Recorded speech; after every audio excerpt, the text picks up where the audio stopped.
Previous year question பின்வருவனவற்றை காலவரிசைப்படி சரியாக வரிசைப்படுத்துக.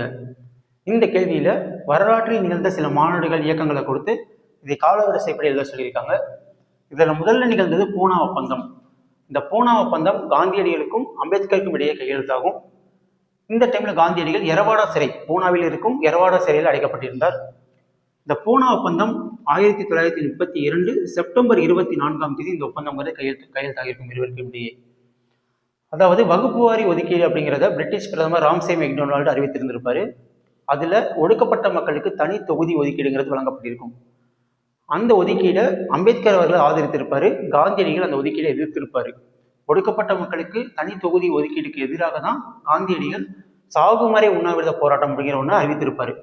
1932 September 20 அந்த எரவாடா சிறையில் இருக்கும்போது அந்த உண்ணாவிரதத்தை ஆரம்பித்திருப்பாரு, அதை அறிவித்திருப்பாரு.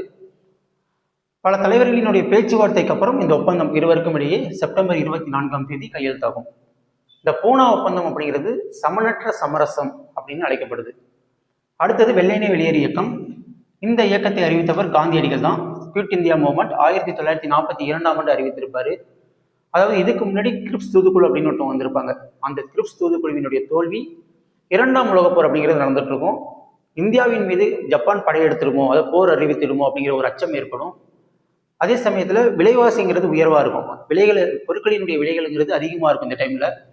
இதையெல்லாம் காரணம் காட்டி ஆங்கிலேயர்கள் உடனடியாக இந்தியாவை விட்டு வெளியேற வேண்டும் அப்படின்னு காந்தியடிகள் அறிவித்திருப்பாரு.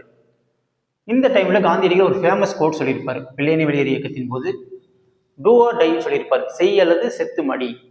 அதாவது இந்தியாவை விடுதலை பெற செய்வோம் அல்லது அதற்காக செத்து மடிவோம் அப்படின்னு சொல்லியிருப்பாரு. இந்த வெள்ளையனே வெளியேறு இயக்கத்துக்காக ஒரு தீர்மானம் நிறைவேற்றியிருப்பாங்க. அந்த தீர்மானம் ஆகஸ்ட் 8 பம்பாயில் அகில இந்திய காங்கிரஸ் கமிட்டி அப்படிங்கிற ஒரு கமிட்டி கூடியிருப்பாங்க. அந்த கமிட்டியால் அங்கீகரித்திருப்பாங்க. அது ஆகஸ்ட் 8 அந்த தீர்மானத்துக்கு அங்கீகாரம் அப்படிங்கிறது வழங்கப்பட்டிருக்கும். அடுத்தது சிம்லா மாநாடு. இந்த சிம்லா மாநாடு 1945 ஜூன் மாதம் நடந்திருக்கும். இந்த ஜூன் மாதம் 1945 ஜூன் மாதத்துல வேவல் திட்டம் அப்படிங்கிறது ஒன்று அறிவித்திருப்பாங்க. அப்போதைய இந்தியாவினுடைய வைஸ்ராய் வேவல் என்பவர் அந்த திட்டத்தை அறிவித்திருப்பாரு. அந்த வேவல் திட்டம் குறித்து விவாதம் செய்வதற்காக இந்த சிம்லா மாநாடு அப்படிங்கிறது நடந்திருக்கும். எக்ஸாக்டா 1945 ஜூன் 25 முதல் ஜூலை 14 வரைக்கும் இந்த மாநாடு நடந்திருக்கும். அடுத்தது அமைச்சரவை தூதுக்குழு, அது கேபினெட் மிஷன் பிளான் சொல்லுவாங்க. இந்த அமைச்சரவை தூதுக்குழு 1946 மார்ச் 15 அமைச்சரவை தூதுக்குழுங்கிறது அமைச்சிருப்பாங்க. இந்த அமைச்சரவை தூதுக்குழு அப்படிங்கிறது 3 நபர்கள் கொண்ட குழு.